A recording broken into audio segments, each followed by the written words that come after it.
Mamá, aquí no es un asilo para hospedar viejas.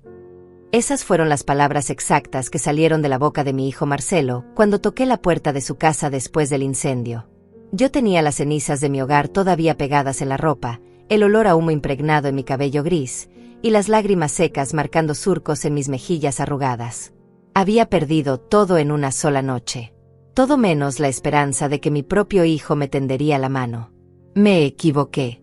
Ahí estaba yo, Ivana Lemos, 70 años de vida, parada en el umbral de la casa que yo misma había ayudado a pagar durante tantos años, escuchando como mi propia sangre me cerraba la puerta en la cara. El frío de la madrugada se colaba por mi abrigo mojado, pero nada se comparaba con el hielo que sentí recorrer mis venas cuando vi la mirada de desprecio en sus ojos.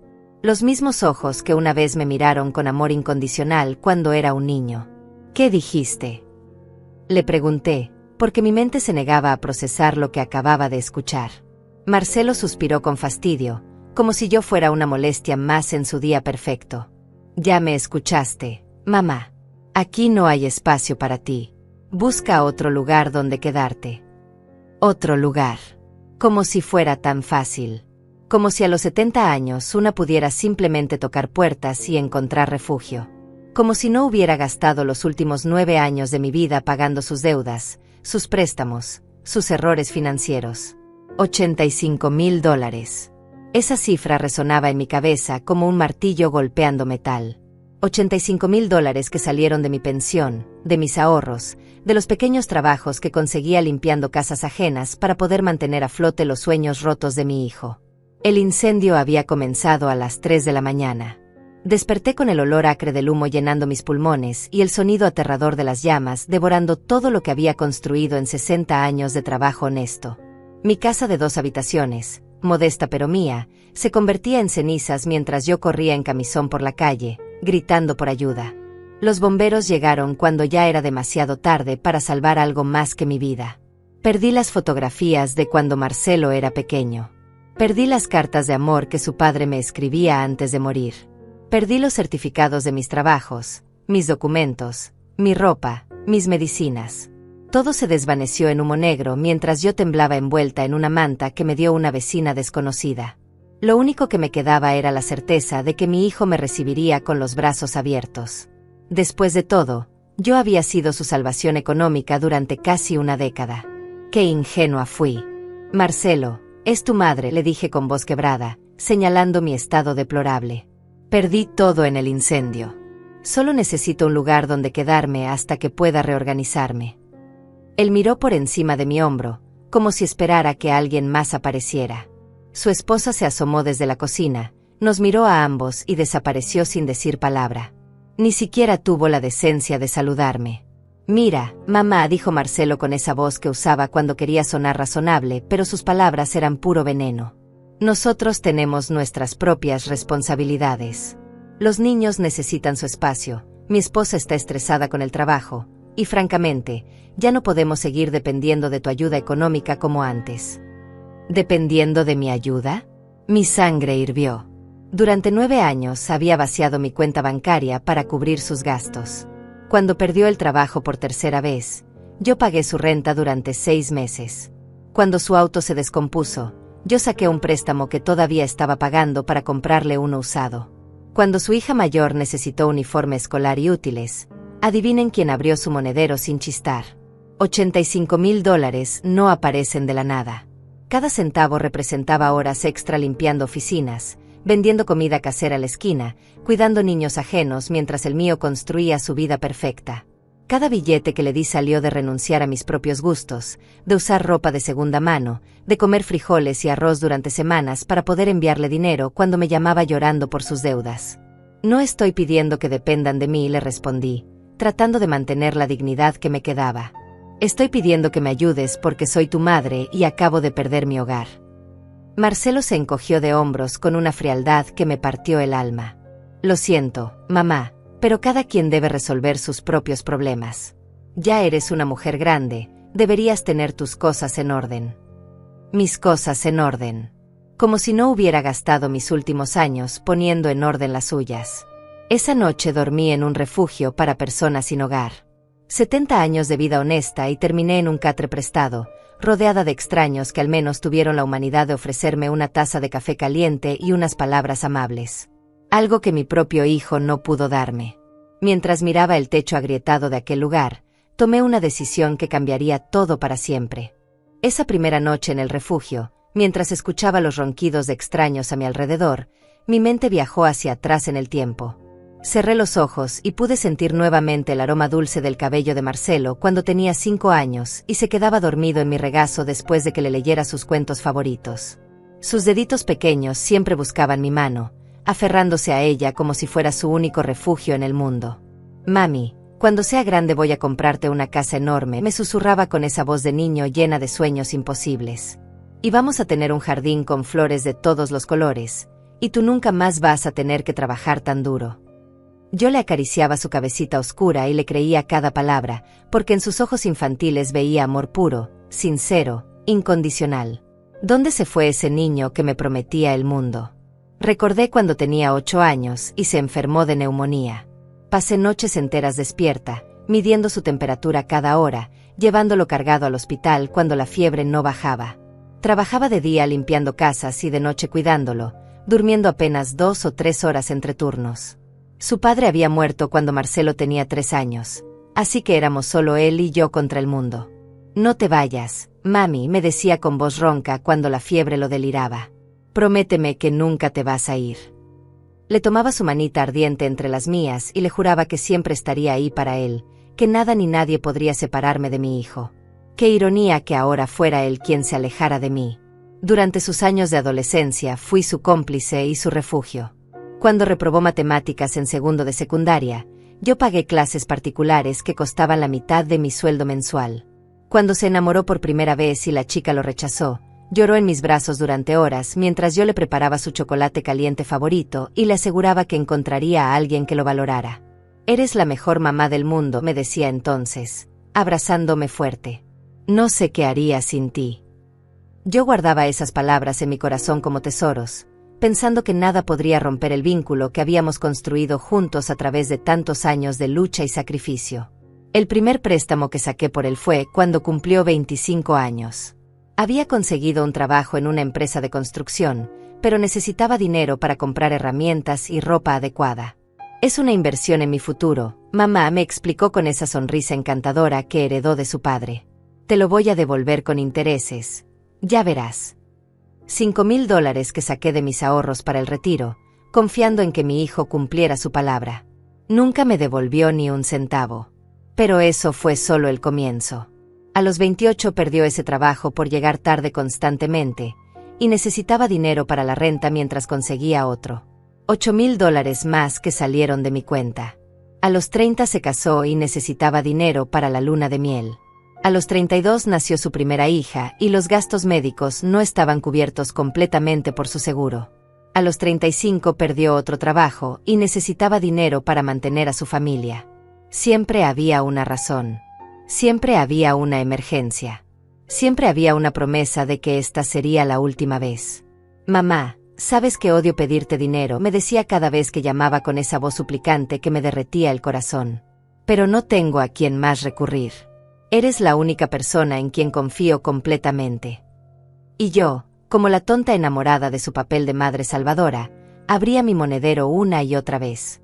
Trabajé hasta los 68 años para poder seguir manteniéndolo. Mientras otras mujeres de mi edad disfrutaban de su jubilación, yo seguía limpiando oficinas hasta altas horas de la noche, cuidando niños los fines de semana, vendiendo tamales en la esquina para tener dinero extra que enviarle cuando me llamaba desesperado. La peor parte no era el dinero. Era la manera en que había comenzado a tratarme en los últimos años. Sus visitas se volvieron cada vez más escasas, y cuando venía a verme, solo hablaba de sus problemas económicos. Ya no preguntaba cómo estaba yo, si necesitaba algo, si me sentía sola.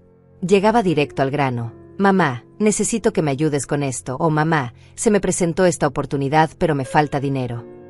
Yo me convertí en un cajero automático con sentimientos. Sus hijas, mis nietas, crecieron casi sin conocerme. Marcelo siempre tenía excusas para no traerlas a visitarme.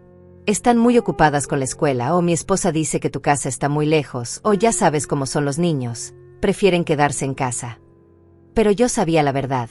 Le daba vergüenza que sus hijas vieran a su abuela viviendo en una casa modesta, trabajando como empleada doméstica para poder mantener el estilo de vida de su familia. La única que todavía me buscaba era Leonice, la más pequeña. A sus 12 años tenía una sensibilidad especial, y cada vez que lograba escaparse de la vigilancia de sus padres, corría a mi casa con sus ojos brillantes llenos de historias que contarme. «Abuela Ivana, te extraño mucho», me decía, acurrucándose a mi lado mientras le preparaba galletas caseras. «¿Por qué papá dice que no podemos venir a verte seguido?». No sabía qué responderle. No podía decirle que su padre se avergonzaba de mí, que solo me buscaba cuando necesitaba dinero, que había comenzado a verme como una carga en lugar de como la mujer que sacrificó todo por él. El último préstamo que le di fue hace 6 meses. $15,000 para cubrir deudas de tarjetas de crédito que había acumulado comprando cosas innecesarias. «Mamá, si no pago esto van a embargar la casa y mis hijas van a quedar en la calle», me dijo con lágrimas en los ojos. «Te juro por la memoria de mi padre que esta es la última vez que te pido algo».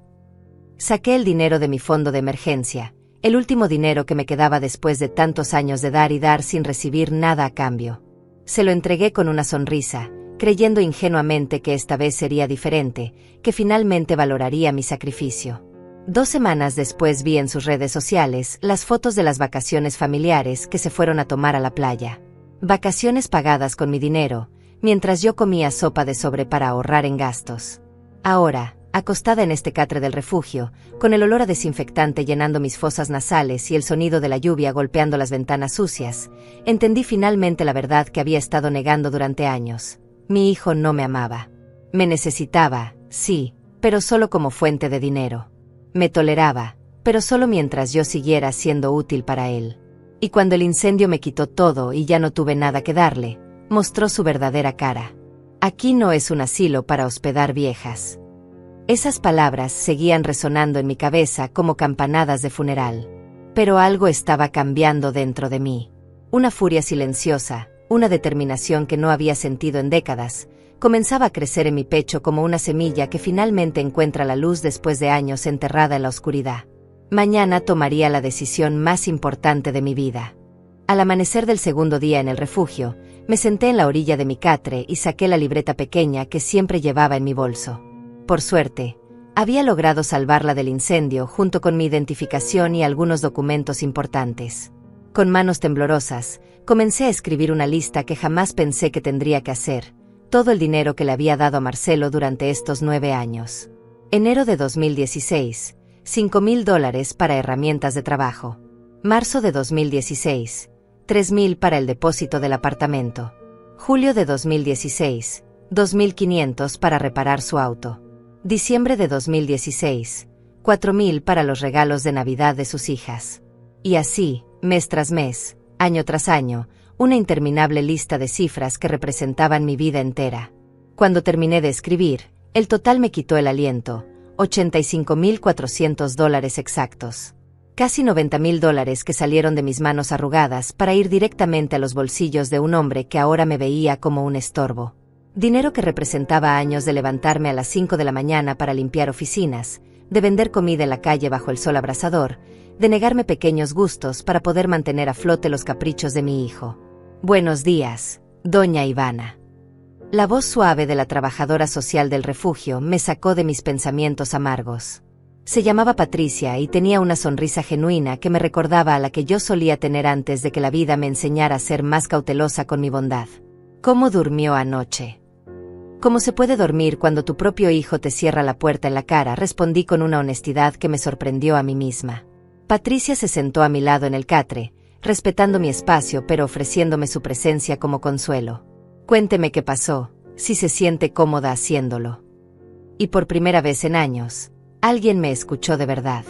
Le conté sobre el incendio, sobre la puerta cerrada, sobre los $90,000, sobre las promesas rotas y el amor que se había vuelto transaccional. Patricia me escuchó sin juzgar, sin interrumpir, sin darme consejos baratos sobre el perdón y la familia. «¿Sabe qué es lo que más me duele?», le dije mientras las lágrimas corrían libremente por mis mejillas. «No es el dinero perdido. Es darme cuenta de que crié a un extraño.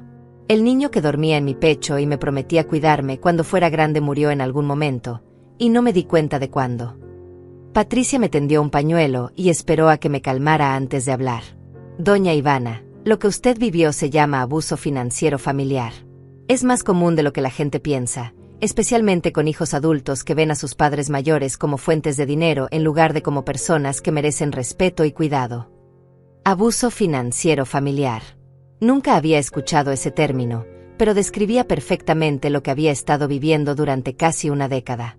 ¿Hay algo que pueda hacer?, le pregunté, sintiendo por primera vez en años una chispa de esperanza. ¿Alguna manera de recuperar aunque sea parte de lo que le di?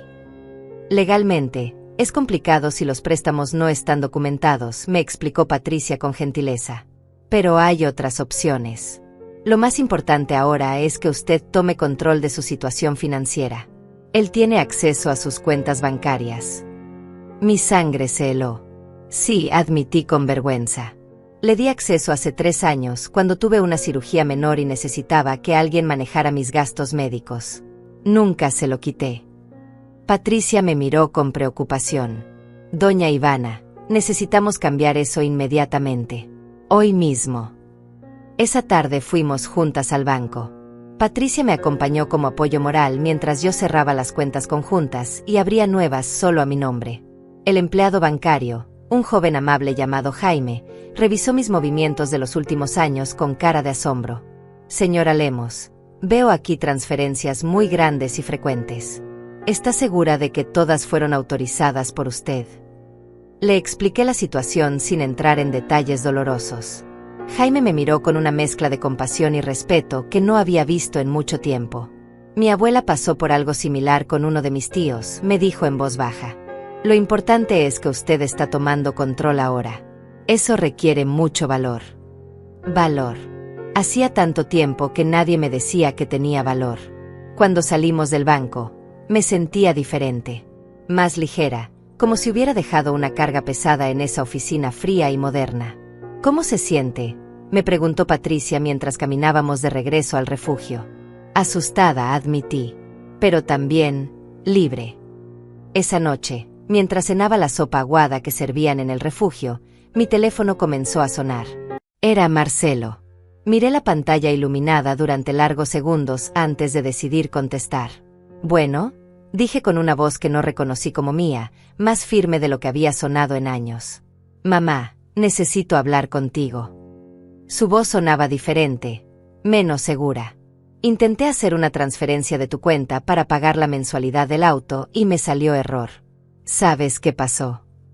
Mi corazón latía tan fuerte que estaba segura de que él podía escucharlo a través del teléfono. Cerré las cuentas conjuntas, le dije simplemente. Silencio. Un silencio tan pesado que podía sentirlo presionando contra mis oídos. ¿Qué hiciste qué? Su voz había cambiado completamente. Ahora había pánico en ella. ¿Por qué harías algo así?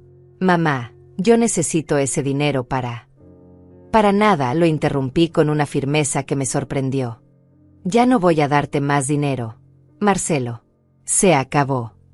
Podía escucharlo respirar agitadamente del otro lado de la línea. ¿Estás loca? Sabes en los problemas que me vas a meter. Los únicos problemas en los que estás son los que tú mismo te creaste, le respondí, sintiendo como las palabras salían de mi boca como si hubieran estado esperando años para ser pronunciadas. Durante 9 años te di $85,000, y cuando más te necesité, me cerraste la puerta en la cara.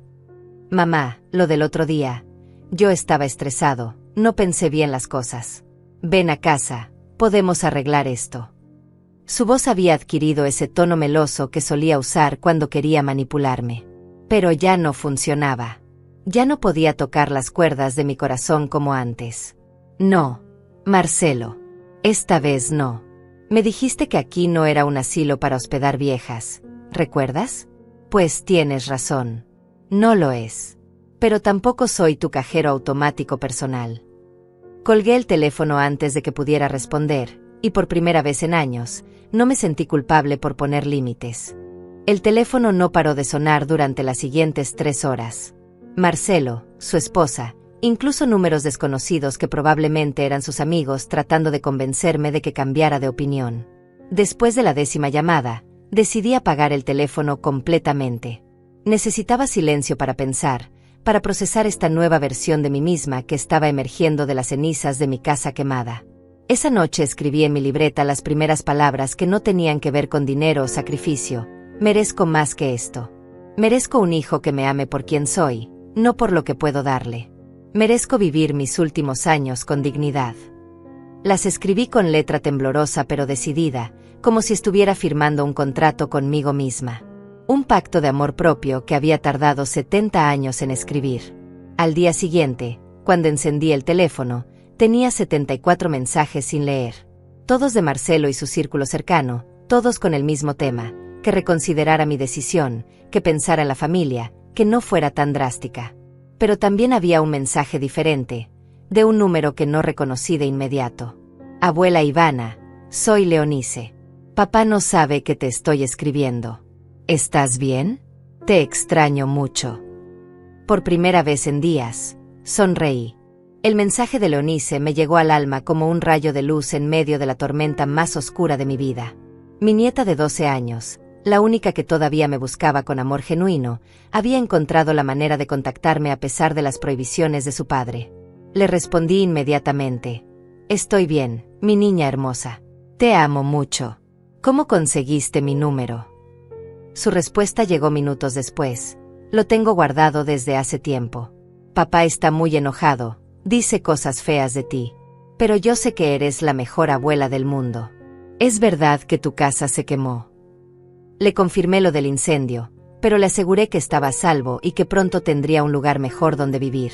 ¿Puedo ir a verte?, me escribió. Mamá va a llevarme al centro comercial mañana. Podría escaparme un ratito. Mi corazón se partió al imaginar a mi nieta pequeña arriesgándose a meterse en problemas solo por verme. Le dije que no era seguro, que esperara a que yo encontrara una manera de que pudiéramos vernos sin causarle problemas con sus padres. Pero Leonice tenía la misma terquedad que yo había tenido a su edad. Al día siguiente, mientras estaba en el comedor del refugio tomando café aguado y planificando mis próximos pasos, Patricia se acercó con una sonrisa misteriosa. Doña Ivana, tiene una visitante muy especial esperándola en la recepción. Mi corazón se aceleró. Ahí estaba mi nieta, parada junto a una mujer mayor que no reconocí de inmediato, con sus ojos grandes llenos de lágrimas y una pequeña mochila rosa en sus hombros. «Abuela Ivana», gritó corriendo hacia mí con los brazos abiertos. La abracé tan fuerte que temí lastimarla, respirando el aroma dulce de su champú y sintiendo como sus bracitos delgados me rodeaban con todo el amor del mundo. «¿Cómo llegaste aquí, mi amor?», le pregunté mientras secaba sus lágrimas con mis manos temblorosas. La mujer mayor se acercó con una sonrisa cálida. «Yo la traje», dijo con voz gentil. «Soy Irene Martínez. Vivo en la casa de al lado de donde vivía usted antes del incendio. Esta niña apareció en mi puerta esta mañana preguntando por usted». Irene tenía 65 años y una cara bondadosa marcada por arrugas que hablaban de una vida de sonrisas genuinas. Leonice me contó toda la situación, continuó. «Y déjeme decirle, doña Ivana, que lo que ese hijo hace con usted es una vergüenza. Yo perdí a mi madre hace 5 años, y daría cualquier cosa por tener un día más con ella». Nos sentamos en un rincón del comedor, y Leonice me contó entre susurros lo que había estado pasando en su casa desde que yo corté el apoyo económico. «Papá está como loco», me dijo con sus ojos grandes llenos de preocupación. «Grita mucho, dice que por tu culpa no va a poder pagar el auto. Mamá está triste todo el tiempo. Y mis hermanas preguntan por qué ya no vienes a visitarnos». «¿Qué les dijeron sobre mí?», le pregunté, aunque temía la respuesta. Leonice bajó la mirada. «Papá dice que te volviste egoísta, que ya no quieres ayudar a la familia. Pero yo sé que está mintiendo, abuela. Yo me acuerdo de todo lo que has hecho por nosotros». Mi nieta tenía una memoria privilegiada y un corazón noble que de alguna manera había sobrevivido a la toxicidad de su hogar. Me contó cómo recordaba mis visitas anteriores, cuando le llevaba dulces caseros y le ayudaba con las tareas, cuando le compraba útiles escolares que sus padres olvidaban comprar, cuando la consolaba después de las peleas constantes entre Marcelo y su esposa. «La semana pasada escuché a papá hablando por teléfono», me susurró Leonice, mirando alrededor para asegurarse de que nadie más pudiera oír. «Le decía a alguien que tenía que encontrar la manera de obligarte a abrir la cuenta otra vez. Dijo algo sobre abogados y sobre hacerte firmar papeles». Un frío helado recorrió mi columna vertebral. ¿Marcelo estaba planeando algún tipo de acción legal para forzarme a seguir manteniéndolo? ¿Tenía algún documento firmado por mí que pudiera usar en mi contra? Mi mente comenzó a repasar todos los préstamos que le había dado, tratando de recordar si había firmado algo comprometedor. Irene, que había estado escuchando en silencio, se inclinó hacia adelante. Doña Ivana, yo trabajé 30 años como secretaria en un bufete de abogados antes de jubilarme.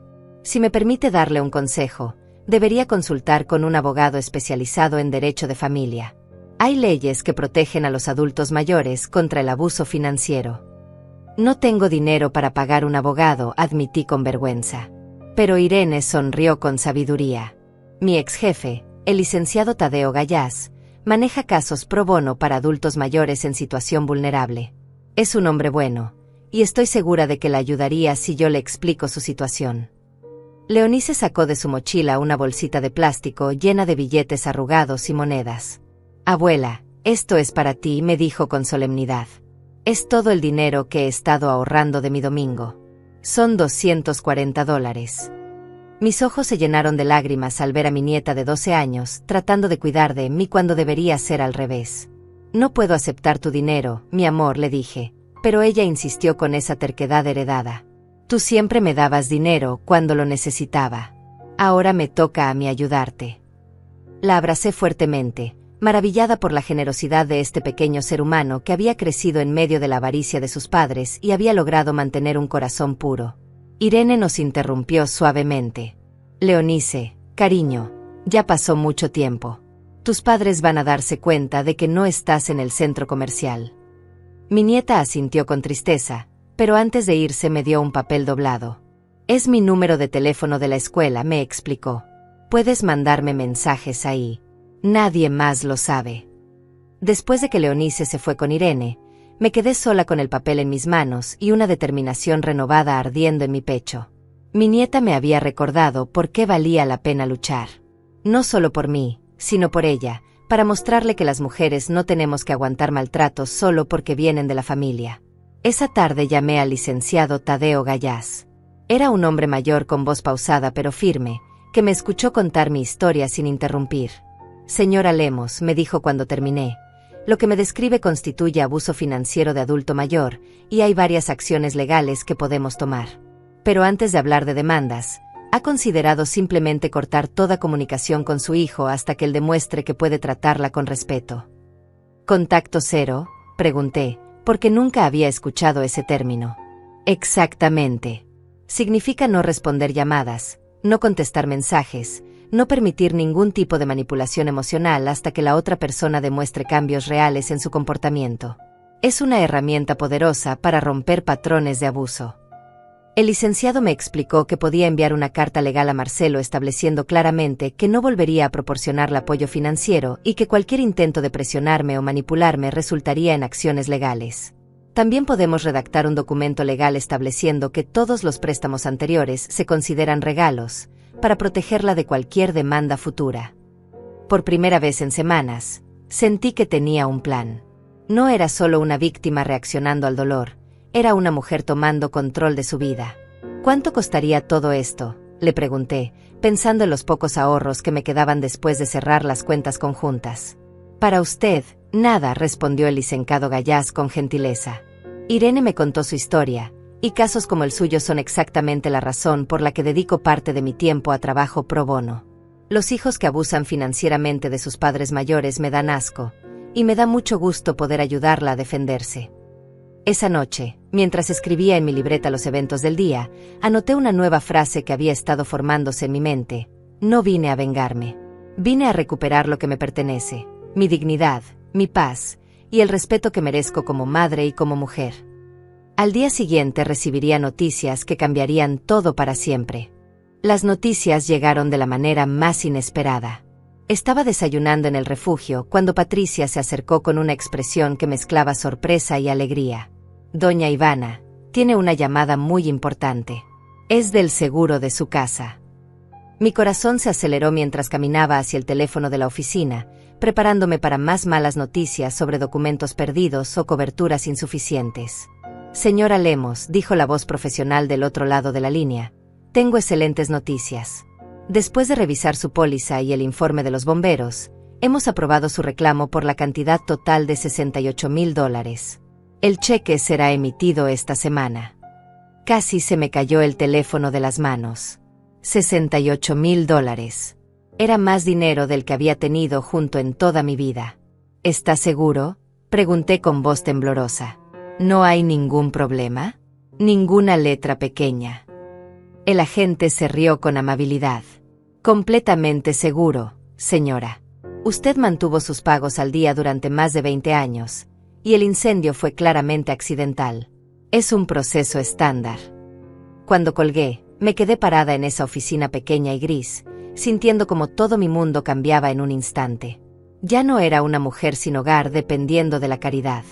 Tenía los recursos para reconstruir mi vida completamente, para tomar decisiones basadas en lo que yo quería, no en lo que podía permitirme. Por primera vez en décadas, tenía opciones reales. Esa tarde, mientras esperaba al licenciado Gallás en un café cerca del refugio, mi teléfono comenzó a sonar insistentemente. Era un número que no reconocía, pero algo en mi instinto me dijo que contestara. Mamá. Era la voz de Marcelo, pero sonaba diferente. Desesperada. Mamá, por favor no cuelgues. Necesito hablar contigo urgentemente. Te escucho, dije con voz neutral, decidida a no dejarme manipular por su tono angustiado. Mamá, me van a embargar el auto si no pago la mensualidad esta semana. Son $3,000. Por favor, ya sé que estás molesta conmigo, pero esto es una emergencia real. Si pierdo el auto, pierdo el trabajo. La vieja Ivana habría corrido inmediatamente a rescatarlo. La nueva Ivana, la que había emergido de las cenizas de su casa y de su autoestima, permaneció sentada tranquilamente en su silla del café. ¿Y qué quieres que haga yo con eso?, le pregunté con calma, que me sorprendió a mí misma. Que me ayudes. Soy tu hijo. Su voz había subido varias octavas, revelando la desesperación que había estado escondiendo detrás de su orgullo. Eres mi hijo, confirmé, pero también soy tu madre, y las madres merecen respeto. Algo que tú olvidaste hace mucho tiempo. Mamá, yo sé que me equivoqué el día del incendio. Estaba estresado, tenía problemas en el trabajo, mi esposa me estaba presionando. Pero tú sabes que te amo. Tú sabes que la familia es lo más importante para mí. Las mismas palabras de siempre. La misma canción manipuladora que había estado escuchando durante años. Si la familia fuera lo más importante para ti, le respondí con una claridad que cortaba como cuchillo, no habrías dejado a tu madre sin hogar después de que te dio $90,000 de su jubilación. Silencio al otro lado de la línea. Un silencio pesado que se extendía como una confesión involuntaria de culpabilidad. Mamá. Comenzó con voz quebrada, pero lo interrumpí. No, Marcelo. Esta vez me escuchas tú a mí. Durante 9 años vacié mis ahorros para mantener tus caprichos. Trabajé hasta los 68 años para poder seguir dándote dinero. Me negué pequeños gustos, comí frijoles durante semanas, usé ropa de segunda mano, todo para que tú pudieras vivir cómodamente. Mi voz se hizo más fuerte con cada palabra, alimentada por años de frustraciones silenciadas. Y cuando más te necesité, cuando perdí todo en el incendio, me dijiste que tu casa no era un asilo para hospedar viejas. Esas fueron tus palabras exactas. ¿Las recuerdas? Pero mamá, yo... No terminé de hablar, le grité, y varias personas en el café voltearon a mirarme. Bajé la voz, pero mantuve la firmeza. Ahora resulta que tienes una emergencia y vienes corriendo a buscarme. No porque me extrañes, no porque te preocupes por cómo estoy, sino porque necesitas dinero otra vez. No es solo por el dinero, murmuró, pero ambos sabíamos que era mentira. Ah, no. Entonces dime, Marcelo, ¿cuándo fue la última vez que me preguntaste cómo estaba? ¿Cuándo fue la última vez que me visitaste sin pedirme dinero? ¿Cuándo fue la última vez que trajiste a mis nietas solo porque querías que pasaran tiempo con su abuela? No pudo responder porque no había respuesta. Llevaba años siendo invisible para él excepto cuando su billetera estaba vacía. Mamá, por favor, suplicó finalmente. Solo esta vez más. Te prometo que después todo va a cambiar. Voy a ser el hijo que mereces. Marcelo, le dije con una tristeza profunda pero definitiva, me has hecho esa promesa 11 veces en los últimos 2 años. Tengo una libreta donde las anoto todas. 11 promesas rotas de que ibas a cambiar, de que esta sería la última vez, de que ibas a valorar mi sacrificio. El licenciado Gallás acababa de entrar al café y me hacía señas desde la entrada.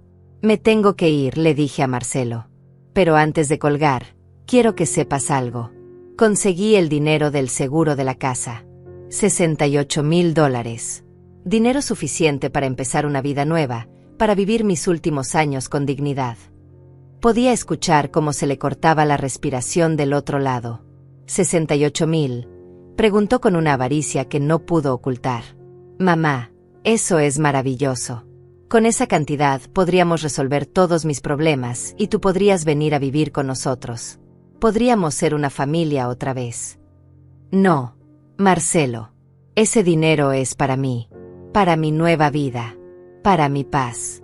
Tú tuviste tu oportunidad de ser mi familia cuando perdí todo, y me demostraste que para ti yo no valgo nada. Su voz cambió completamente, volviéndose fría y calculadora. Mamá, ese dinero debería ser de toda la familia. Yo soy tu único hijo, tu heredero. Esos $68,000 me pertenecen tanto como a ti. Y ahí estaba la verdad desnuda. No le importaba mi bienestar, mi felicidad, mi derecho a vivir con dignidad. Solo le importaba el dinero que podía sacarme. Adiós, Marcelo, le dije con una calma que no sabía que poseía. Cuando decidas tratarme como tu madre y no como tu cajero automático, tal vez podamos hablar. Colgué y apagué el teléfono antes de que pudiera volver a llamar. El licenciado Gallás se acercó a mi mesa con una sonrisa comprensiva. Por su expresión, deduzco que acaba de tener una conversación difícil con su hijo. Le conté brevemente la llamada mientras él tomaba notas en una libreta pequeña. Señora Lemos, lo que acaba de describir confirma el patrón de abuso financiero que discutimos ayer. Su hijo no la ve como una persona con derechos y dignidad, sino como una fuente de recursos. El hecho de que inmediatamente reclamara derechos sobre el dinero del seguro es muy revelador. El licenciado me explicó que podíamos proceder con la carta de cese y desistimiento, estableciendo legalmente que no habría más apoyo financiero y que cualquier intento de acoso o presión resultaría en acciones legales. También recomiendo que considere redactar un testamento nuevo, excluyendo específicamente a su hijo de la herencia mientras mantenga este comportamiento abusivo. ¿Puedo hacer eso?, pregunté, sorprendida de que tuviera esa opción. Por supuesto. Usted tiene derecho absoluto a decidir qué hacer con su dinero y sus bienes. Y dado el historial de abuso financiero, sería completamente justificable. Mientras el licenciado explicaba mis opciones legales, escribí en mi libreta una nueva frase que había estado formándose en mi mente. No necesito permiso para empezar de nuevo. No necesito permiso para valorarme. No necesito permiso para ser feliz. Esa noche, en mi último día en el refugio, supe que al día siguiente comenzaría la verdadera transformación de mi vida. No solo tenía dinero para empezar de nuevo, tenía algo más valioso, la certeza absoluta de que merecía algo mejor. Y estaba dispuesta a luchar por ello. El cheque del seguro llegó exactamente una semana después, y cuando lo tuve en mis manos temblorosas, sentí que sostenía algo más que dinero, sostenía mi libertad. $68,000 que representaban la posibilidad de escribir un nuevo capítulo en mi vida, uno donde yo fuera la protagonista y no la víctima. Patricia me acompañó al banco para depositar el cheque, y cuando el cajero confirmó que los fondos estaban disponibles, por primera vez en meses sonreí con ganas genuinas. ¿Cuál es su plan ahora, doña Ivana?, me preguntó Patricia mientras salíamos del banco. Había estado pensando en esa pregunta durante días. Primero, encontrar un lugar donde vivir. Algo pequeño pero mío, donde nadie pueda decirme que no soy bienvenida. Habíamos visto varios apartamentos durante la semana, y había uno en particular que me había enamorado. Un estudio en un edificio tranquilo, con una ventana grande que daba a un parque pequeño donde los niños jugaban por las tardes. El apartamento costaba $1,200 de depósito y $800 mensuales de renta. Era perfecto para mí, cerca del transporte público, en un barrio seguro, con una pequeña cocina donde podría volver a preparar mis comidas favoritas. Cuando firmé el contrato de arrendamiento, escribiendo Ivana Lemos con letra firme en cada página, sentí que estaba firmando mi declaración de independencia. Esa tarde, mientras compraba los muebles básicos para mi nuevo hogar, mi teléfono sonó constantemente. Mensajes de Marcelo, de su esposa, de números desconocidos que probablemente eran sus amigos o familiares. Todos con el mismo tema, que reconsiderara mi decisión, que pensara en la familia, que no fuera cruel con mi propio hijo. Pero había una diferencia importante en los mensajes más recientes. Ya no solo pedían dinero, ahora me amenazaban sutilmente. «Mamá, espero que sepas lo que estás haciendo», decía uno de los mensajes de Marcelo. «Cortar los lazos familiares tiene consecuencias. Las niñas preguntan por ti, y no sé qué decirles cuando su propia abuela las abandona». El cinismo me quitó el aliento. Ahora resultaba que yo las estaba abandonando, después de que él me prohibiera verlas durante meses. Pero el mensaje que más me preocupó fue uno de su esposa. «Ivana, Marcelo está desesperado. Está hablando de ir a buscarte personalmente para resolver esto cara a cara. Creo que deberías contestar sus llamadas antes de que haga algo drástico». Una amenaza velada envuelta en preocupación falsa. Inmediatamente llamé al licenciado Gallás. «Licenciado, estoy recibiendo mensajes que suenan a amenazas. ¿Qué puedo hacer?». Su voz se puso seria al instante. «Señora Lemos, reenvíeme todos esos mensajes inmediatamente. Vamos a documentar todo. Si su hijo aparece en su nuevo domicilio sin ser invitado, llame a la policía de inmediato. No permita ningún tipo de intimidación». Esa noche, en mi nuevo apartamento, me senté en el sofá pequeño que había comprado y miré alrededor de mi nuevo hogar. Era modesto, pero era mío. Nadie podía echarme, nadie podía hacerme sentir como una carga, nadie podía tratarme como un estorbo. Por primera vez en años, estaba en un lugar donde podía respirar tranquila. Escribí en mi libreta: «Se acerca el día en que dejarán de subestimarme. Ese día es hoy». Al día siguiente me desperté temprano y decidí hacer algo que había estado posponiendo: ir a buscar a Leonice a la salida de su escuela. Necesitaba asegurarme de que mi nieta estuviera bien, y quería que supiera que aunque había cortado contacto con su padre, mi amor por ella permanecía intacto. La vi salir del edificio escolar con su uniforme impecable y su mochila rosa, buscando entre la multitud de padres y abuelos que recogían a sus hijos. Cuando me vio, sus ojos se iluminaron como estrellas. «Abuela Ivana», gritó corriendo hacia mí, y en ese momento supe que había tomado la decisión correcta. «Mi niña hermosa», le dije abrazándola fuerte, «¿cómo has estado?». Nos sentamos en una banca del parque frente a la escuela, y Leonice me contó con susurros lo que había estado pasando en su casa. «Papá está muy enojado todo el tiempo. Ayer gritó tanto que la señora del lado vino a preguntar si estábamos bien. Mamá llora mucho, y mis hermanas están asustadas». Mi corazón se partió al imaginar a mis otras nietas viviendo en ese ambiente de tensión y violencia emocional. «¿Tu papá ha dicho algo sobre mí?», le pregunté, aunque temía la respuesta. Leonice asintió con tristeza. «Dice que te volviste mala, que ya no quieres a la familia. Pero yo le dije que estaba mintiendo, que tú eres la persona más buena del mundo». «¿Y qué te dijo cuando le dijiste eso?». Leonice bajó la mirada. «Me castigó sin televisión durante una semana. Dijo que no debía defender a una mujer egoísta que había abandonado a su familia». Sentí una furia ardiente crecer en mi pecho. Marcelo estaba manipulando a sus propias hijas, llenándolas de mentiras sobre mí para justificar su comportamiento abusivo. «Leonice, mi amor, quiero que entiendas algo muy importante», le dije tomando sus manitas entre las mías. «Yo no abandoné a la familia. Tu papá me abandonó a mí cuando más lo necesitaba. Pero mi amor por ti y por tus hermanas nunca va a cambiar. ¿Entiendes?». Ella asintió con ojos llenos de lágrimas. «¿Puedo ir a verte a tu nueva casa?». «Por supuesto que sí. Pero tenemos que ser cuidadosos. No quiero que te metas en problemas con tus papás». Le di la dirección de mi apartamento y le expliqué cómo llegar en autobús. «Los sábados por la mañana voy al mercado cerca de tu casa. Si puedes escaparte, nos podemos ver ahí». Esa tarde, mientras organizaba mis pocas pertenencias en el apartamento nuevo, recibí una llamada inesperada. Era Irene, mi vecina del barrio anterior. «Doña Ivana, necesito contarle algo importante. Su hijo estuvo aquí esta mañana preguntando por usted. Estaba muy alterado, casi agresivo». Un frío helado recorrió mi columna. ¿Qué quería? Decía que necesitaba encontrarla urgentemente, que era una emergencia familiar. Le dije que no sabía dónde estaba, pero no me creyó. Empezó a gritar que usted había enloquecido, que alguien la estaba manipulando para que actuara contra su propia familia. Irene me contó que Marcelo había estado tocando puertas en todo el vecindario, preguntando si alguien sabía dónde me estaba quedando. Doña Ivana, ese hombre no está bien. Había algo en sus ojos que me dio miedo. Creo que debería tener mucho cuidado. Esa noche llamé al licenciado Gallás para reportar la situación. Señora Lemos, esto confirma mis peores temores. Su hijo está escalando su comportamiento. Mañana mismo vamos a presentar una orden de restricción temporal. Necesita protección legal antes de que esto vaya más lejos.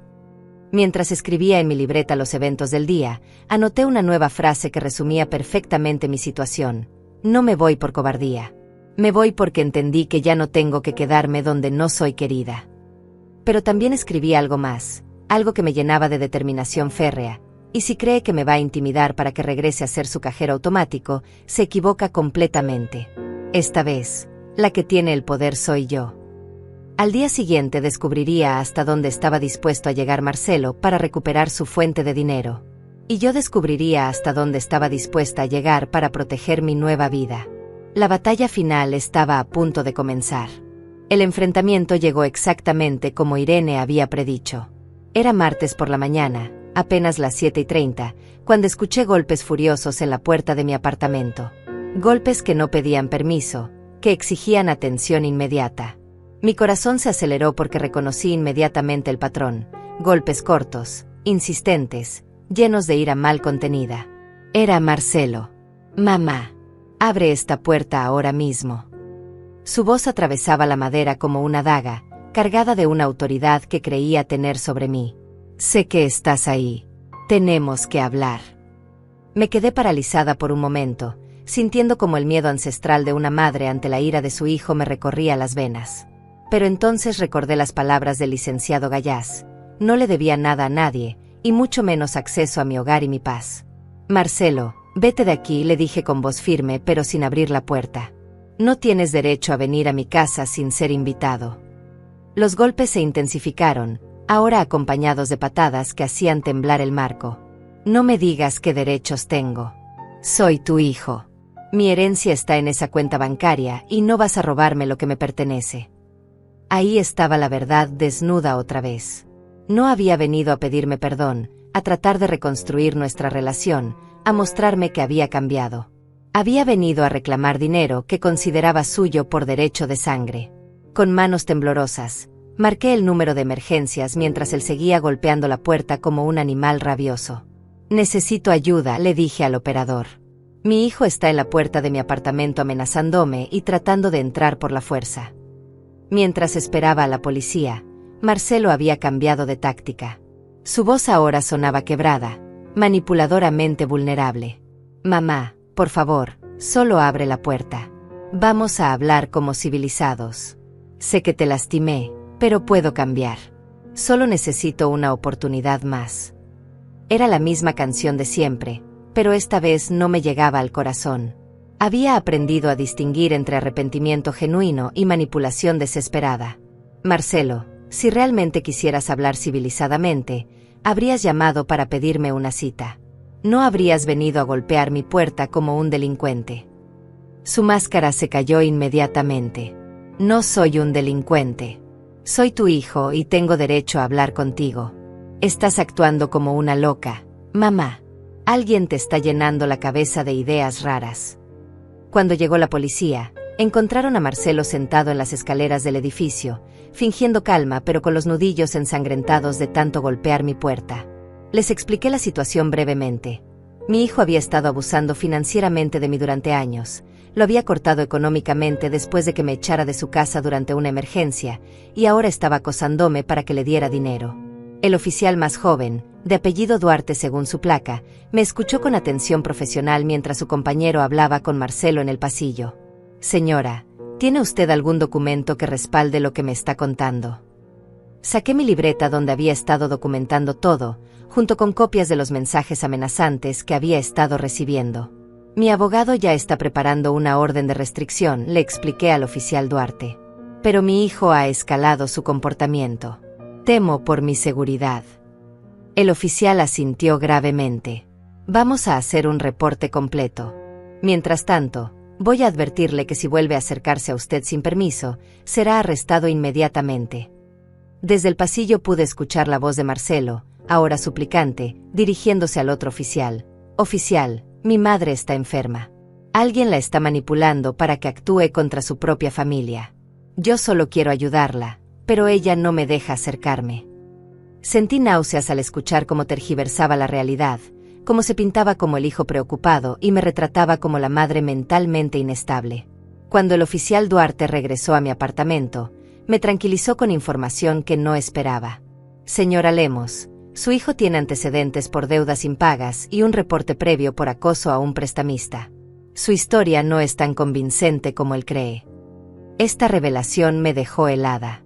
¿Cuántas cosas sobre la vida de Marcelo había estado ignorando mientras le daba dinero ciegamente?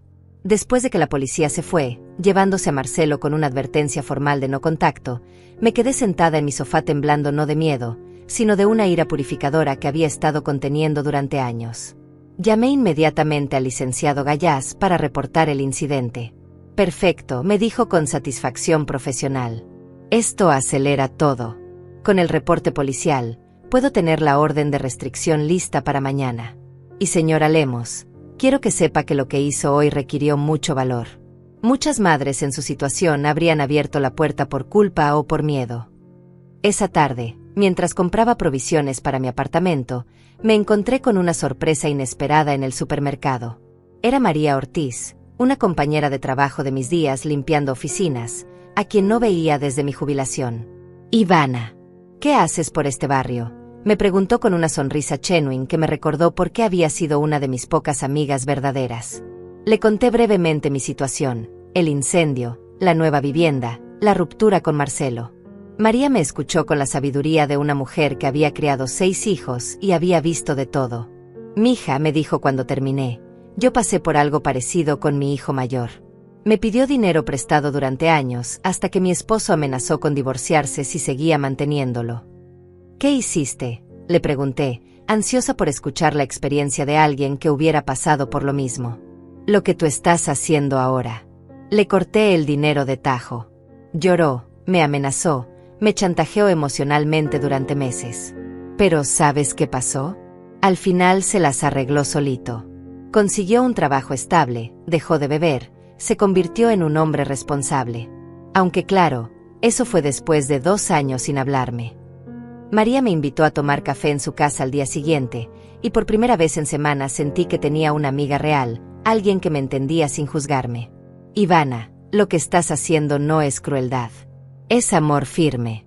A veces amar a alguien significa dejar que enfrenten las consecuencias de sus decisiones. Esa noche escribí en mi libreta una reflexión que había estado formándose en mi mente durante días. Descubrí que el amor sin límites no es amor.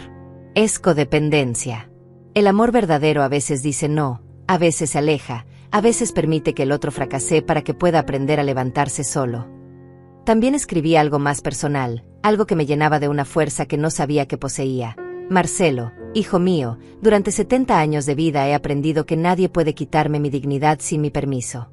Y ya no te doy permiso para lastimar a la mujer que te dio la vida. Al día siguiente recibiría la orden de restricción oficial. Pero más importante que eso, recibiría una llamada que cambiaría mi perspectiva sobre el futuro para siempre. Una llamada que me recordaría que aunque había perdido un hijo tóxico, había ganado algo infinitamente más valioso: mi autorrespeto y la posibilidad de una vida auténtica. La transformación ya no era solo una posibilidad. Era una realidad viviente que crecía cada día en mi corazón renovado. La orden de restricción llegó el jueves por la mañana, junto con una sensación de liberación que no había experimentado en décadas. El documento oficial establecía claramente que Marcelo no podía acercarse a menos de 500 metros de mi persona, mi domicilio o mi lugar de trabajo. También prohibía cualquier tipo de contacto directo o indirecto, incluyendo llamadas, mensajes o comunicación a través de terceros. Por primera vez en años, tenía protección legal contra el hijo que se había convertido en mi acosador. Pero la verdadera sorpresa llegó esa misma tarde, cuando sonó mi teléfono con un número desconocido. Dudé en contestar, temiendo que fuera Marcelo usando otro teléfono para evadir la orden, pero algo en mi instinto me dijo que atendiera la llamada. Señora Ivana Lemos, Preguntó una voz femenina joven y profesional. Habla Alberto Martínez, del bufete legal Martínez y Asociados. La estoy llamando en nombre de mi cliente, la señora Leonice Lemos. Mi corazón se detuvo. ¿Leonice había contratado un abogado? ¿Una niña de 12 años? Me temo que hay un malentendido, le dije confundida. Leonice es mi nieta, pero es menor de edad. La voz del otro lado se rió con calidez. Permítame explicarle mejor, señora Lemos. Leonice no contrató nuestros servicios.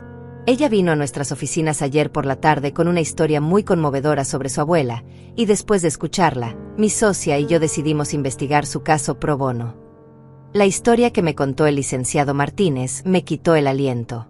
Leonice había faltado a clases el día anterior y había tomado 2 autobuses para llegar al centro de la ciudad, buscando ayuda legal para su abuela. Había entrado a varios bufetes preguntando si alguien podía ayudar a una señora mayor que estaba siendo maltratada por su propio hijo. La mayoría de las secretarias la corrieron, me explicó el abogado, pero cuando llegó a nuestras oficinas, mi socia Elena estaba en recepción y decidió escucharla.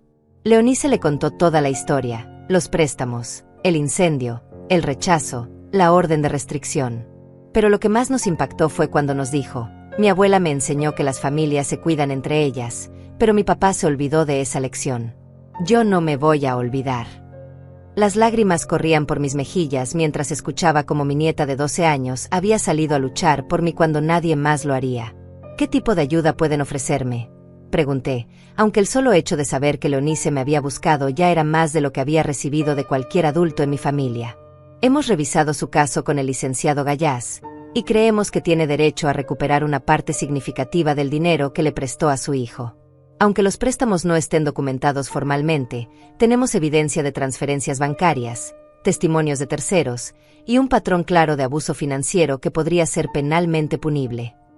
El licenciado Martínez me explicó que podrían presentar una demanda civil contra Marcelo por restitución de fondos obtenidos mediante coacción emocional y abuso de confianza.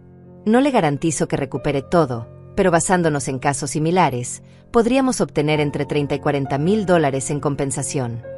¿Y cuánto costaría todo este proceso?, pregunté, temiendo que fuera más de lo que podía permitirme. Nada, señora Lemos. Su nieta nos pagó. Me quedé muda. ¿Cómo es posible? Ella es una niña.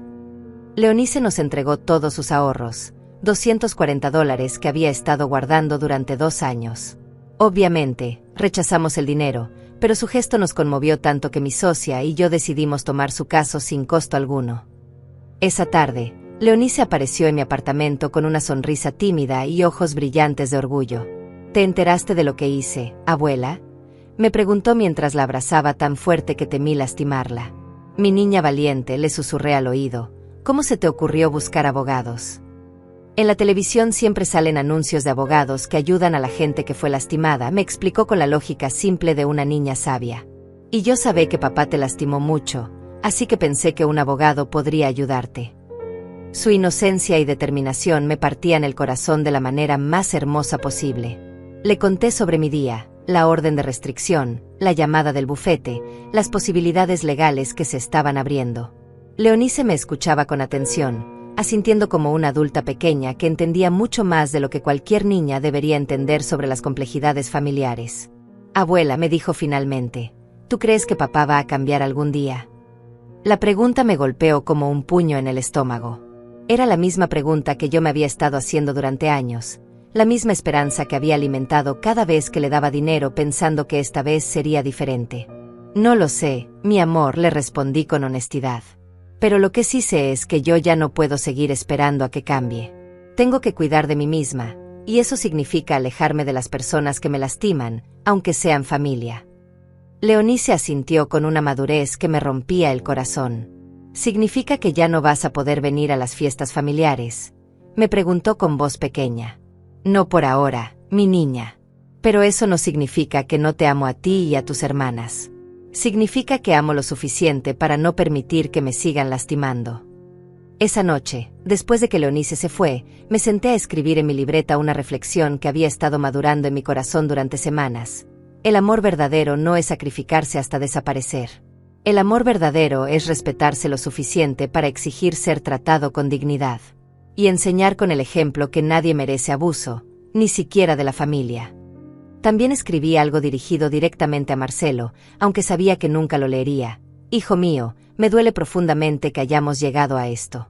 Pero prefiero tenerte como enemigo viviendo con dignidad, que tenerte como hijo viviendo en la humillación.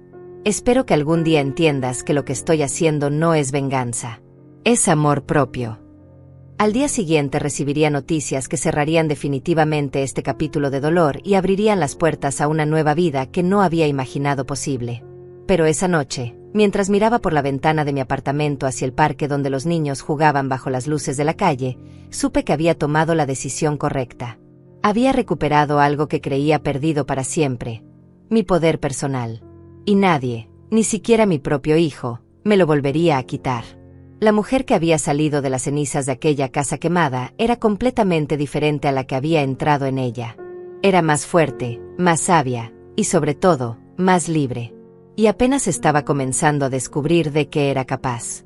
6 meses después del incendio que cambió mi vida para siempre, me despierto cada mañana en mi apartamento pequeño pero lleno de paz, y por primera vez en décadas, sonrío antes de levantarme de la cama.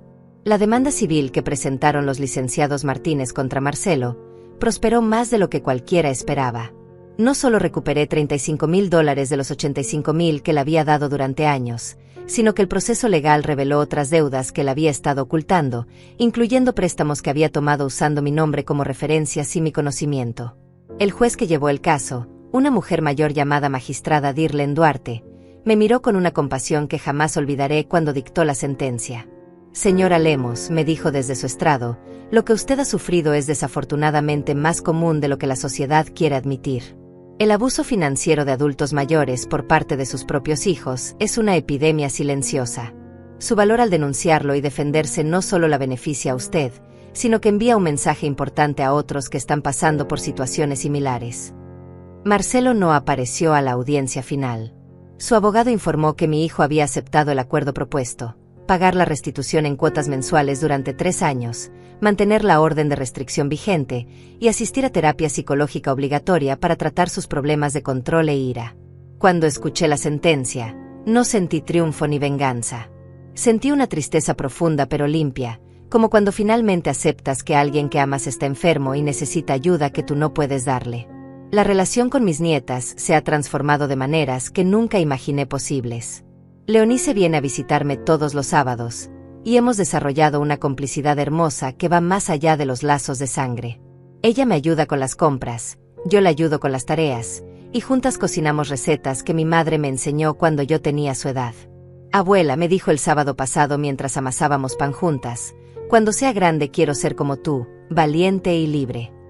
Sus hermanas también han comenzado a buscarme, apareciendo de manera casual en los lugares donde saben que me pueden encontrar. La mayor, que tiene 17 años, me confesó hace 2 semanas que siempre supo que su padre me estaba maltratando, pero no sabía cómo ayudarme. Abuela, cuando vi que te fuiste y no regresaste, supe que habías encontrado la fuerza que necesitabas. Y eso me dio esperanza de que yo también puedo ser fuerte cuando alguien trate de lastimar a las personas que amo. Mi nueva vida se ha llenado de relaciones auténticas que jamás habría imaginado. María Ortiz se convirtió en mi compañera de aventuras. Vamos juntas al mercado, al cine, a caminar por el parque los domingos. Irene Martínez se mudó a un apartamento en mi mismo edificio después de que su casa también sufriera daños en una tormenta, y ahora somos vecinas oficiales y amigas del alma. Ivana me dijo hace poco mientras tomábamos café en mi balcón pequeño: a los 65 años pensé que ya había vivido todo lo importante. Pero conocerte me enseñó que nunca es tarde para hacer amistades verdaderas. Patricia, la trabajadora social del refugio, se ha convertido en una amiga querida que me visita regularmente. Ella fue quien me sugirió algo que cambió mi perspectiva sobre el futuro. Doña Ivana, usted tiene una historia poderosa que podría ayudar a otras mujeres que están pasando por situaciones similares. ¿Ha pensado en compartir su experiencia? Fue así como comencé a asistir a un grupo de apoyo para adultos mayores que han sufrido abuso familiar. Al principio solo iba a escuchar, pero gradualmente comencé a compartir mi historia. Descubrí que no estaba sola. Había docenas de mujeres de mi edad que habían vivido experiencias similares con hijos, nietos, o incluso cónyuges que las veían como fuentes de dinero en lugar de como personas dignas de respeto y amor.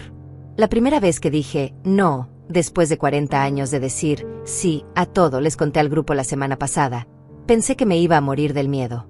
Pero descubrí que decir no me mató. Me liberó.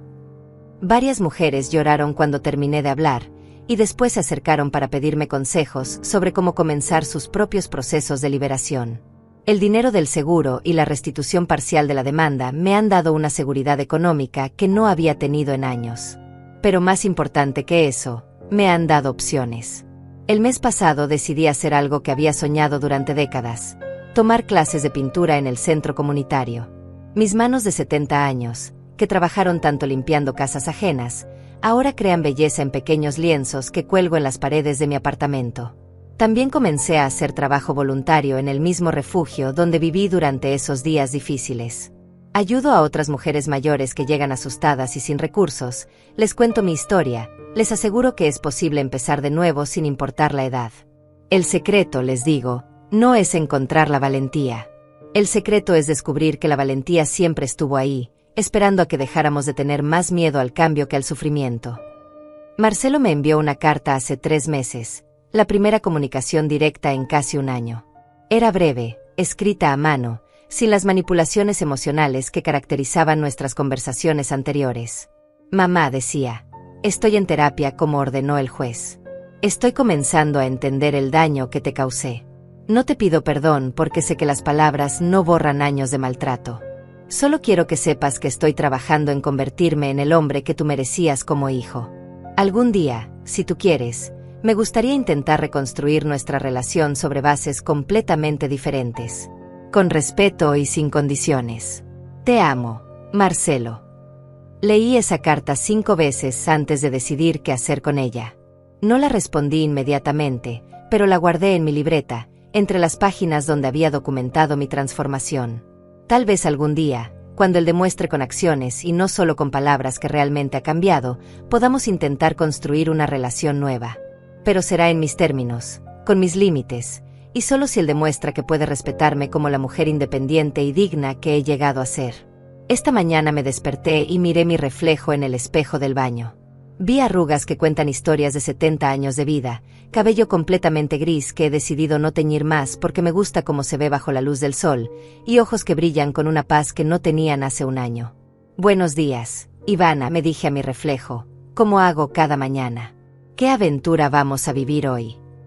Porque aprendí algo fundamental en estos meses de reconstrucción.